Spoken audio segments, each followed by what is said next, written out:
You're listening to the We Are Libertarians podcast network. Find all of our shows at wearelibertarians.com. You're listening to the We Are Libertarians network. Learn more at wearelibertarians.com.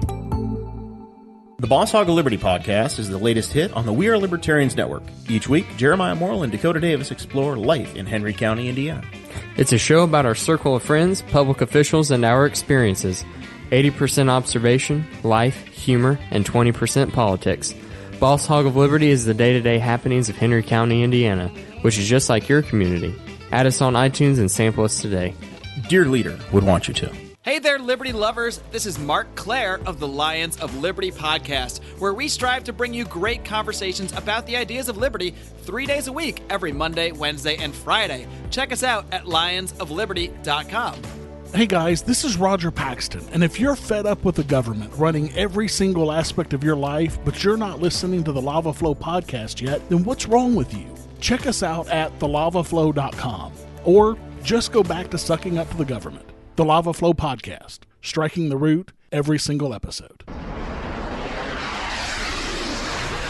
Hey, Liberty Rockers, this is Johnny Rocket from the Johnny Rocket Launchpad. Each week, I strive to bring you the best guests in talk radio. The Johnny Rocket Launchpad delivers weekly interviews of noteworthy politicians, economists, and activists. The Johnny Rocket Launchpad is bringing the party to the Libertarian Party and launching ideas in your direction. Check it out at johnnyrocketlaunchpad.com or find us on iTunes. Each show is action-packed, explicit, and a lot of fun. So join me at johnnyrocketlaunchpad.com every week for the newest episode.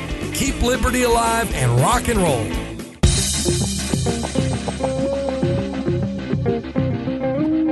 Welcome to We Are Libertarians. I'm your host, Chris Spangle. We bring you all of the irreverence modern politics deserves while putting people before political parties. We examine current events from a libertarian perspective with the goal of leaving you better informed. Please be sure to rate and review us on iTunes and subscribe on Patreon at wearelibertarians.com. In exchange for supporting our program, we give you all kinds of cool bonus content and free stuff. Please be warned that this show is raw, unedited, and authentic, so the language is sometimes strong and offensive. The only thing offensive about this episode is the opinions expressed, because you will go, wow, I might be against the FDA, which is a fairly radical thing to say at the beginning of a podcast, but by the end, I think you will understand that the FDA is a barrier to health. It doesn't actually support good health, and it is oftentimes a roadblock. It seems totally counterintuitive that more regulation equals less safety, but as I think Dr. Mary Ruwart and I explain, mostly her, I'm just the monkey asking the questions, she explains why the FDA is really a barrier. She is a scientific researcher and now a libertarian author and speaker. You've probably seen her name, but I really enjoyed my conversation with her about the FDA and her new book, Death by Regulation, which you can find at deathbyregulation.us if you're interested in this subject. So please, without further ado, enjoy my conversation with Dr. Mary Ruwart. Sorry, my Hoosier accent gets in the way there. Dr. Mary Ruwart. All right, here you go. I am here with Dr. Mary Ruwart, someone who I have followed for a long time, and thank you for joining me on the program. Well, thanks for having me, Chris. It's good to be here. I've followed you for a long time, and I was the marketing guy for the Advocates for Self-Government in 2013, and I read your book, Healing Your World, and it was very influential, so it's great to talk to you because it was the first book that I went, oh, you can be, you don't have to be an economics libertarian necessarily. There's other aspects to libertarianism besides Rothbardian economics. It was very influential on me because I think it really was the first time I realized you have to have empathy involved in it, and you also have to have personal growth in libertarian principles. Before we get into your background, I mean, and this is part of your background, I mean, how did you come to realize that personal growth was an essential part of building a libertarian society? Well, I was into both the personal growth movement and the libertarian movements for quite some time before I really connected them together. And it happened really in a moment. I was reading about our foreign policy and how it kind of backfires every time. And I was trying to figure that out. And all of a sudden, I realized that everything kind of connected, that the ends we get are very much related to the means we use. So since we were using a lot of taxation and the draft and things of this nature to do our foreign policy, I realized that the ends were probably going to be bad.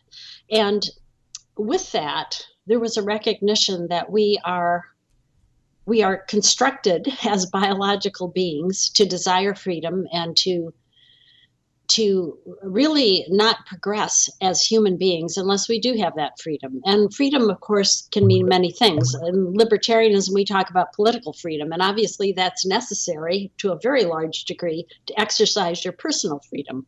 So it all kind of came together for me in a moment. And the result of that moment was the book Healing Our World, which actually shows that the libertarian ideal is not just economics. It's really a multifaceted diamond. And to the extent that we integrate all parts of ourself and our understanding of ourself into how we relate to others and how we relate to ourselves, that really makes a huge, huge difference in the kind of world we get. Yeah, and Healing Our World, I apologize, I think I said Healing Your World, but you talk about the good neighbor policy. Can you explain what that is? Yes, it's essentially the non-aggression principle, which we talk about as libertarians, which means that we don't initiate physical force, fraud, or theft against others. And if we do, accidentally or on purpose, we restore the victim as much as we can. And so that's really the way we interact one-to-one. But somehow when we start interacting group to group, especially through government, we tend to throw that out the window. And a lot of the times we don't even realize it. So let's go back to your origin story. I mean, every libertarian, there are very few people born libertarian. You kind of have a moment or a genesis that leads you to the philosophy. Where did you get your start? Well, I really got my start in college when I read Ayn Rand. I guess probably I would describe myself as a liberal at that point. And, it was obvious to me that it wasn't a very loving thing to do, to put a gun at somebody's head and take their money in order to help somebody else, that was much less loving than them being unselfish. And so that's what really, I guess, was the final moment of my conversion into libertarianism. Great. And you've written broadly about a lot of different things. You've published several books, and as the Advocates left Indianapolis, I ended up with 500 copies of your question and answer book, actually. Which I planned.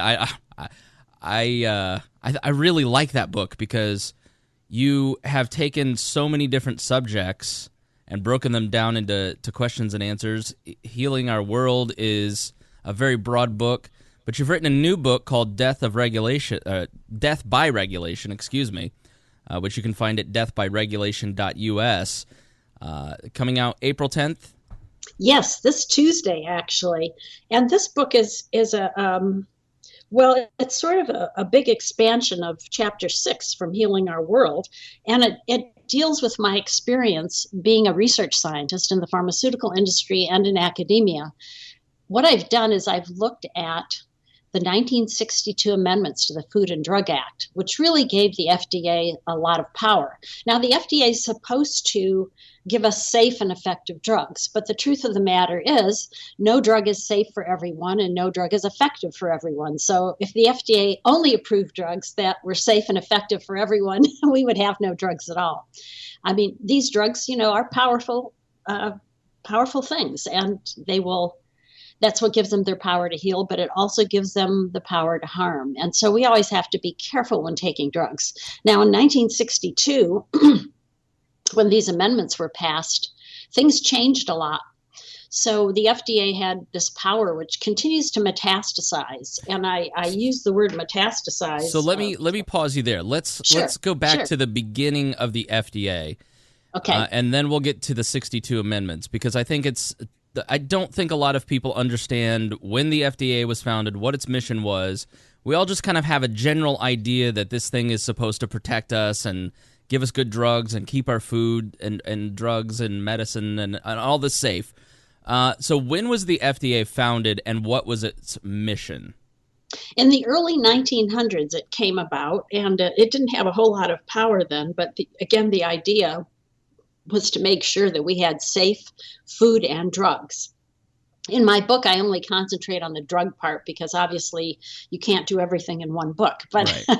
And then in 1938, there was an incident where a company put out a drug, a safe drug, and an unsafe solvent, or a liquid, and they didn't pre-test it. So when some children died, the chemist who put it together actually committed suicide. He felt very badly about that, and new regulations were put into place so that drug companies had to show the FDA some degree of safety before the FDA would allow them to market their drugs.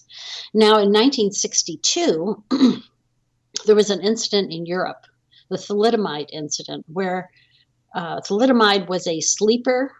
I'm sorry. No, yeah, thalidomide is a famous case, and there's some documentaries that I've watched on it where Yes. pregnant women took it. It was supposed to deal with, was it morning sickness? Yes, what happened was it was never marketed for that originally.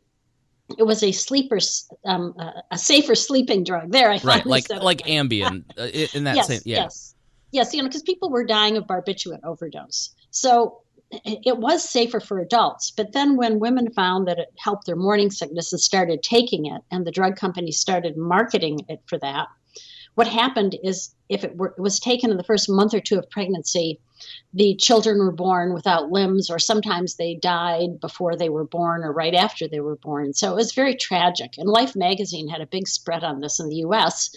And people in the United States were concerned because the FDA had not approved the drug here, but it was being tested. So we had a few cases where children were born without limbs.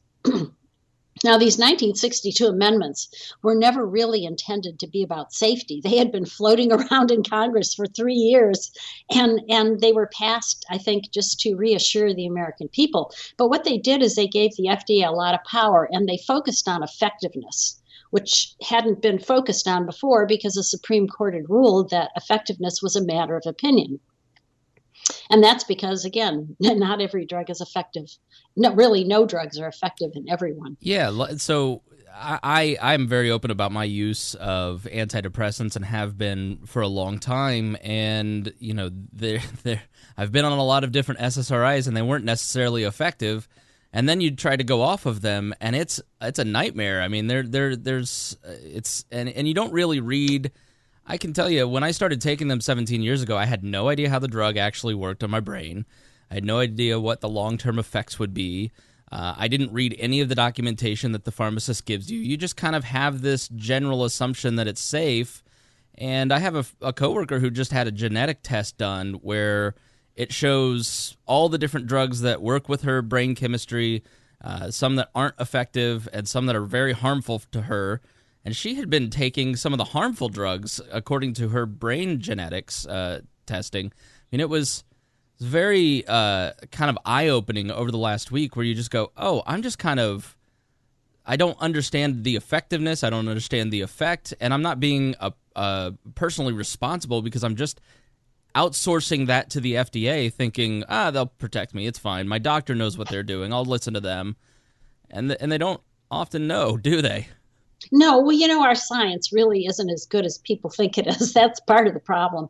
The other part of the problem is the FDA is kind of between a rock and a hard place. If side effects show up, which they will for every drug, and the public gets wind of them, Congress can get very angry at the FDA and kind of beat up on them in their reviews because they want the FDA not to approve anything that isn't totally safe and effective. But if the FDA did that, there would be no new drugs at all. So this is kind of a catch-22 for the FDA.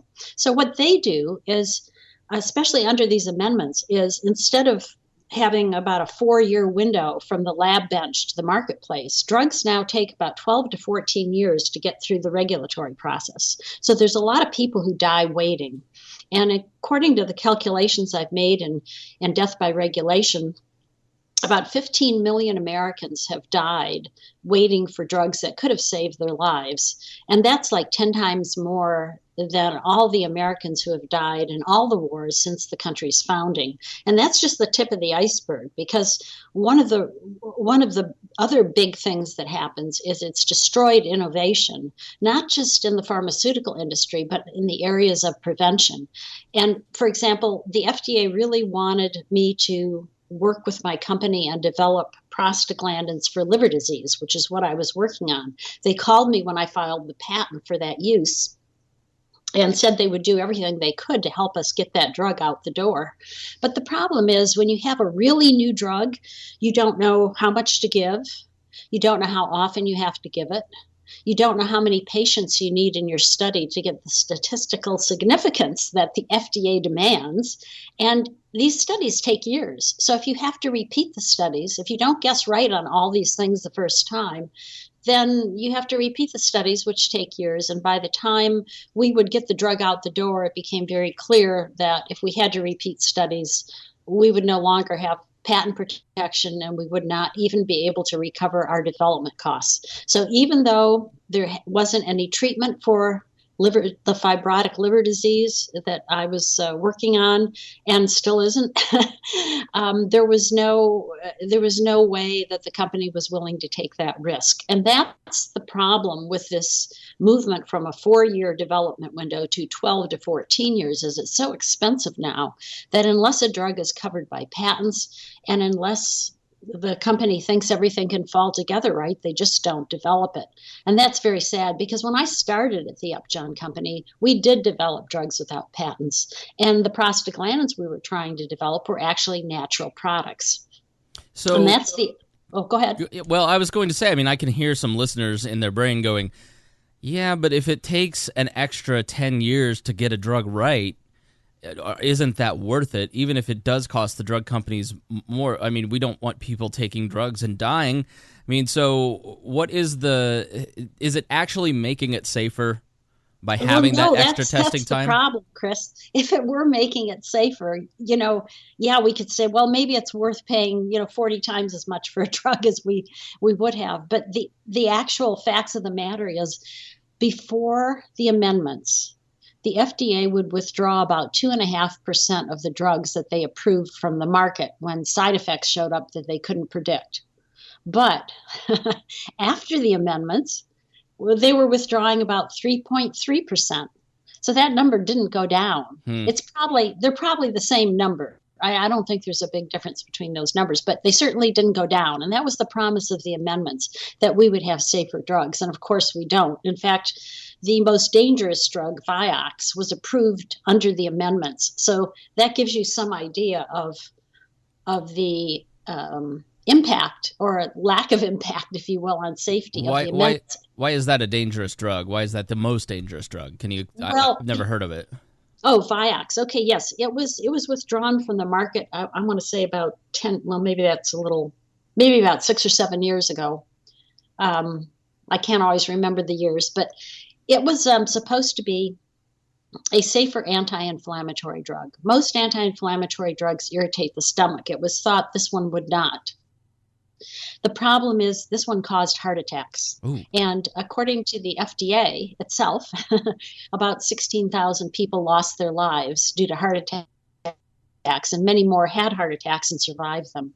And that's even a bigger problem than Vioxx. So, that's really, really a big problem. I said... Go ahead. Well, I was going to... I worked in tech, and so you don't know a lot of bugs in an app, for instance, until you deploy it and it's out and being used by millions of people. I mean, is that kind of the same concept with drugs? You can do a lot of trials, but you're not really going to know how these drugs work until they're out into the population. That's right. And that's the problem. That's the big problem. That's why we have withdrawals. It's not a situation where not enough testing is done. It's simply ignorance on our part. Our science just isn't that good yet.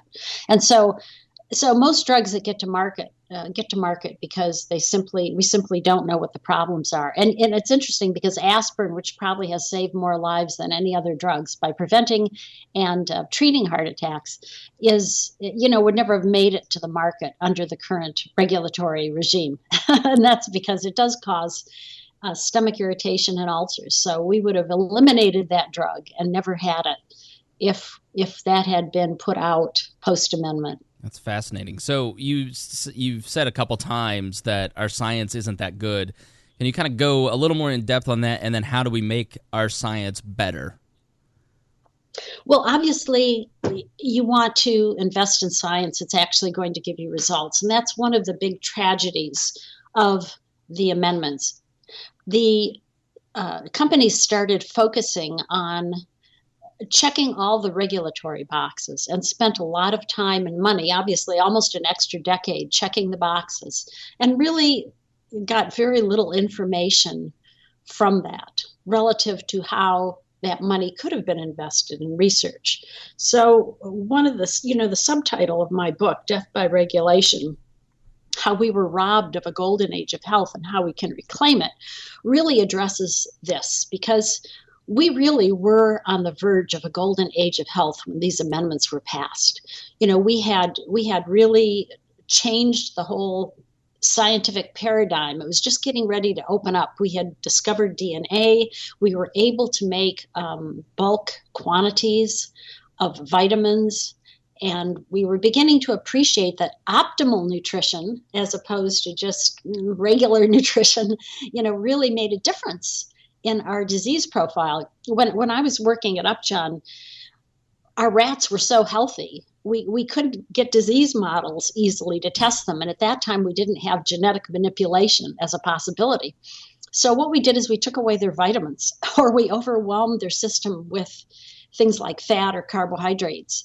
And that's how we created disease models. And of course, all the researchers looked at this information and went, okay, we need optimal nutrition to protect us from disease. And this is something that was really inhibited by the amendments. And I'll just tell your listeners a really small and tragic story of just one B vitamin, folic acid, that was able to prevent birth defects in children. And we knew this in the early 1980s. But the FDA said to the folic acid manufacturers that they couldn't talk about this health benefit unless they went through this 12 to 14 years of regulatory box checking. And of course, folic acid is not on patent. The companies would never have been able to get their development costs back. So of course they didn't do it. And so the American public didn't know about this until really the early 90s, mid-90s, when the Center for Disease Control started recommending that all women of childbearing potential take folic acid because you need it in the first month or two of pregnancy. Most women don't know they're pregnant when they need to be having folic acid. So this is one of the things that really was a tragedy for the American people, because probably about 10 to 15,000 babies were born needlessly deformed and had to be institutionalized, all because the FDA put a gag order on the folic acid manufacturers. In other countries where this didn't happen, the information got out very quickly and they had much fewer birth defects. So ironically, the 1962 amendments, which were passed to prevent birth defects in children, actually caused them in the U.S. You've talked about the AIDS epidemic and how the FDA actually cost a lot more lives because of they're dealing with drugs. A, why is that? And B, did politics play into it? Because in the 80s, and it was seen as a gay disease, and a lot of conservatives just didn't want to encourage the health of gay people, which is incredibly sad and tragic. And so did that influence, and how did it actually end up killing more people because they wouldn't approve some of these drugs? Well, the AIDS patients were pretty desperate. They couldn't wait, 12 to 14 years to have a drug come on the market. So they were importing drugs from other countries where some drugs were approved. And they had these drugs taken away from them at the borders oftentimes. And then they hired black market chemists to make the same drugs we were working on in the drug companies, and they distributed them throughout the AIDS community. So by the time the FDA finally gave us permission to test these drugs in people, every AIDS patient in the country who wanted them already had them and was resistant. So we had to wait for new patients to be diagnosed before we could run our tests. But of course, the really sad thing is this really is a good example of how people die waiting. And if your listeners watched the award-winning movie Dallas Buyers Club, they saw what happened to a lot of these buyers clubs that tried to distribute these drugs. The FDA persecuted and prosecuted them unless they were well connected to the media, as they were in California. So the FDA really went after the loners, so to speak, and let the people who would have exposed the whole FDA paradigm as very deleterious to our health, and they left those people alone. So it's just so irritating. I know. I mean, you have to laugh or you cry. I know. So I imagine, I don't know if you followed the right to try law debate. There's something called right to try where people who are sick, like in those situations, in those patients where they laws are sweeping the nation called right to try. And can you talk about some of the ethical debates around that and if you support it or not? Sure. Well, right to try actually stemmed from a lawsuit from cancer patients who didn't want to go to the black market. They sued the FDA for under what they believed their constitutional right to protect their lives. And the courts ruled that cancer patients do not have a constitutional right to save their own lives with unapproved drugs. So right to try is basically the same request that the cancer patients were making to the courts, but it's in legislative form. It's passed in, last I heard, it was 38 states. It may actually be a couple more by now. And what it says is that terminally ill patients can go directly to the drug companies if they need to and negotiate with them to get drugs that are in testing but have not been yet approved by the FDA.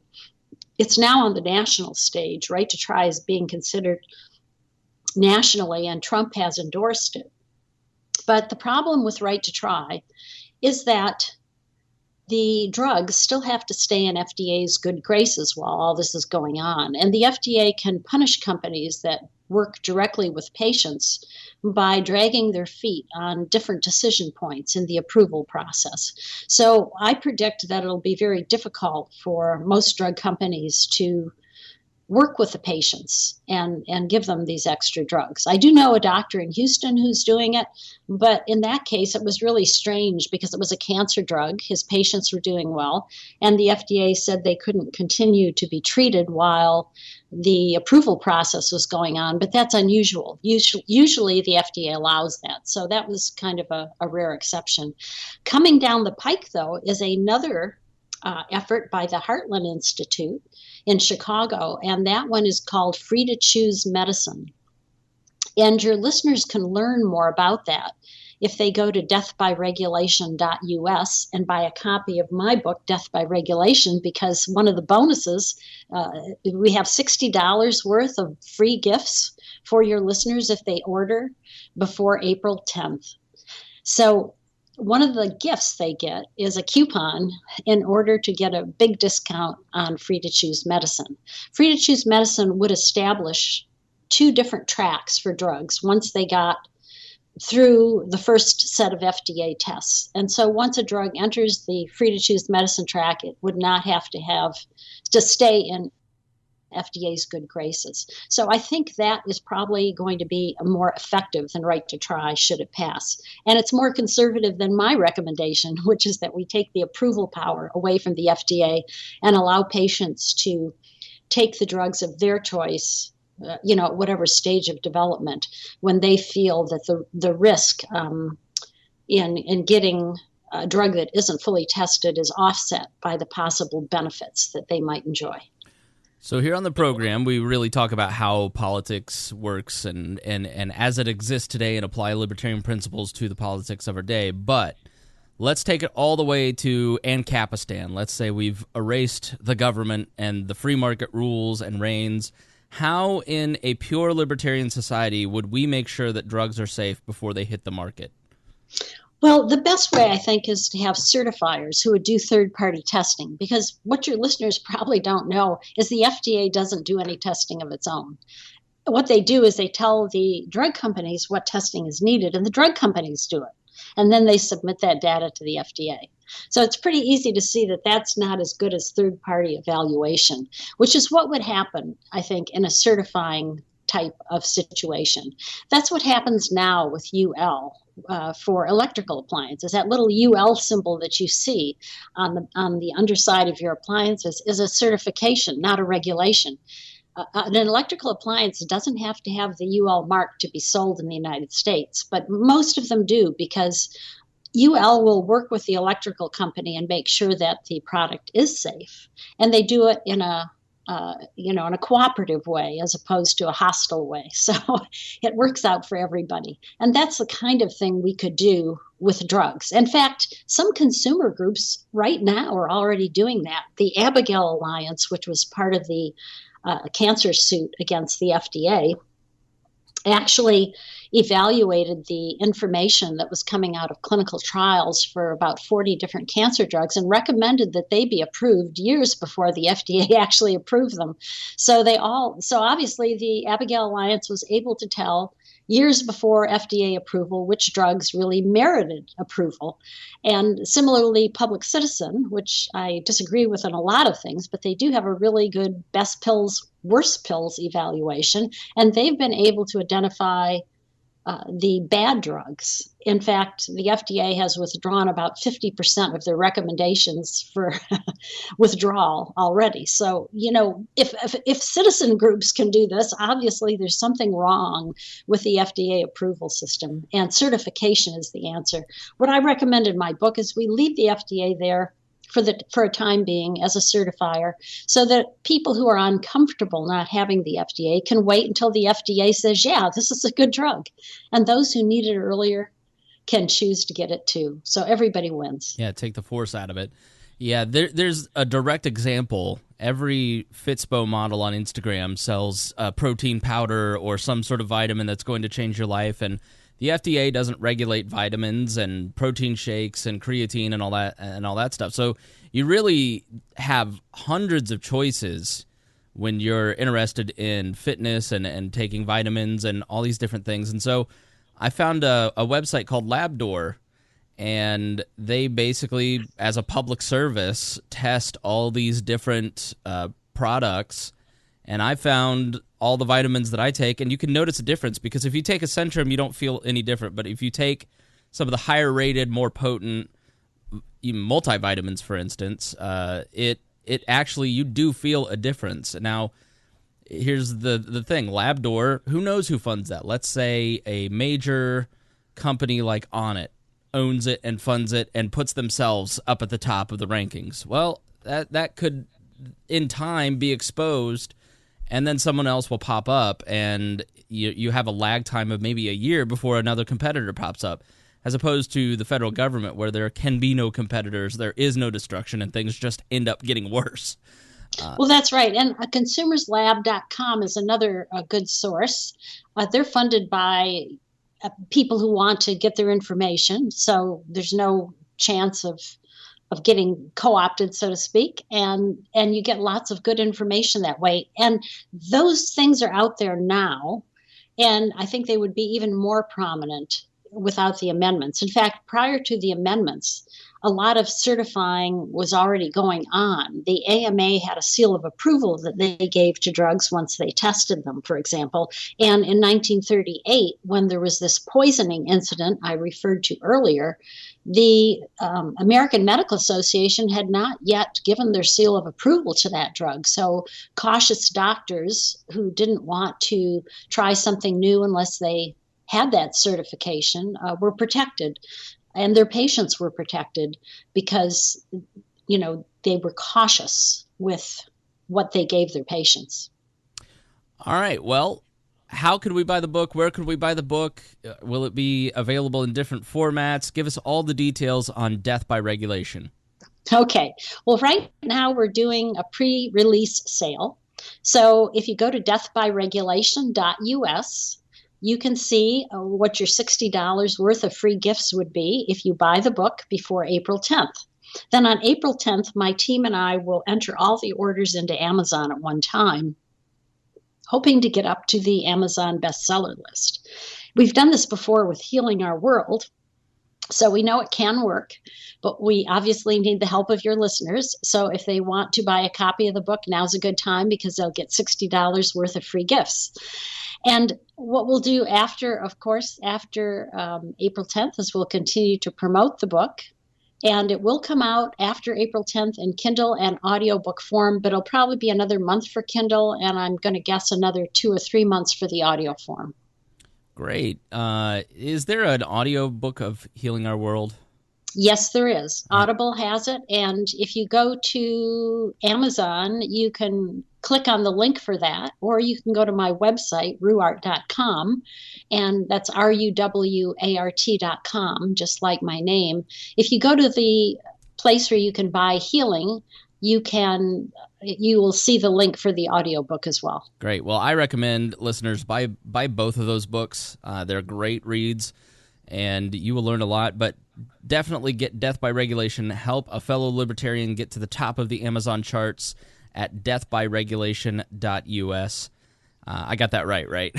You did. And All I right. just want to remind your listeners that Ron Paul was nice enough to do the foreword, and Jonathan Wright, who's a big nutritionist, did the preface. So, we have a lot of support. Foster Gamble did the afterword. He's the fellow who did the movie Thrive, What Will It Take? He's a libertarian, and he's anticipating doing another Thrive movie, Thrive, Here's What It Will Take. So I might actually be even interviewed on that movie if it comes to pass. Fantastic. How can people follow you, too? Because you do a lot of writing. You're a prolific writer. I mean, you're constantly publishing stuff. So where can people follow you on social, and what's the best way to get your writing? Well, if you go to my website, ruwart.com, RUWART.com, I have a place where you can click on to get to the Facebook fan page and to get Twitter and on all the other things that I do. So that's probably the easiest one-stop way to do it. All right, great. And hopefully you'll be at the National Libertarian Convention. We can meet up and Yeah. and see each other again. And you do a lot of speaking too. So if you're a local Libertarian Party looking for a convention speaker, I imagine Dr. Ruwart is available. Yes, and I'm going to be in Texas next weekend, the Texas LP, which is my state party. I'll be at the Mississippi Convention at the end of April, and I'll be at the Unconvention in Omaha at the end of May. What is the Unconvention? Unconvention. What have libertarians done now? Well, it's actually, I think it's a conglomeration of several states getting together and having at a convention that's less business and more, more discussions and more exciting challenges to the philosophy. So it's a first. So, I can't really tell you what it's like yet. I'm so behind it. I am against platform. I'm against bylaws. And as everybody knows, I'm against Bittner, but that's an inside joke in the podcast. But that's awesome. So check that out if you live in the central part of the country. All right. Well, thank you for joining me here on We Are Libertarians. And again, everybody get the book of Death by Regulation. Anything that you'd like to end on? Yes, I would just like to remind everyone, too, that I will also be in Poland in August for the Liberty International Conference. And I'm currently chair of that organization. I want to invite all of your listeners to check us out at Liberty International. So that organization really is the Johnny Appleseed of the movement. We were around for the last 30 years before all of the students were activated by Ron Paul. Now we have, of course, a lot of international student organizations. So I just invite you all to check us out there. Cool. We have a couple Polish listeners. I'll send them that information. All right. Please do. Thank you for joining us here on We Are Libertarians. And thank you for having me, Chris, and good day to all your listeners. Thank you for listening to the We Are Libertarians Network. Get our other shows at wearelibertarians.com.